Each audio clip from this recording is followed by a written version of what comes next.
কোটিপতি হওয়ার অনেক সূত্রই সবাই বলছে সোশ্যাল মিডিয়াতে, ঘুরে ফিরে একটাই সূত্র আছে, সেটা হলো এসআইপি। আজকের দিনে সত্যি কথাই যে আজকের দিনে এসআইপি ছাড়া কোনো উপায় নেই।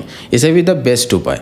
তো আমি বলবো যে আপনার যা স্যালারি আছে সেই স্যালারি থেকে মোটামুটি 10% আপনি আলাদা বাঁচিয়ে সেটি আপনি লং টার্মের জন্য এসআইপি করুন। সেটা ডাইরেক্টলি স্টকেও করতে পারেন এবং মিউচুয়াল ফান্ডেও করতে পারেন। এবং বাকি যে রেস্ট অফ দ্য অ্যামাউন্ট আপনার হাতে থাকছে সেটা আপনি নিজের ইচ্ছা মতো খাতে ইউজ করুন। যেখানে আপনার যেখানে যেটুকু জায়গা, যেটুকু টাকা ফিট হয় সেটুকুই আপনি খরচা করুন। আপনি প্রতিটা খাতের পেছনে এক্স্যাক্টলি অ্যামাউন্ট হিসেব করে চলবেন না।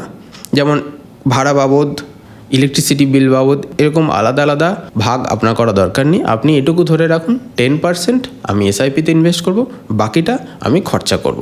এতে 10% যদি আপনি এসআইপিতে, মানে আপনি যদি 20,000 আপনার স্যালারি হয়, আপনি যদি 2,000 ইনভেস্ট করেন এবং সেটা যদি লং টার্মের ভেতরে হয়, লং টার্মের এগেনস্টে হয়, দেন আপনি একটা বড় অ্যামাউন্ট ম্যাচুরিটি ভ্যালু পাবেন।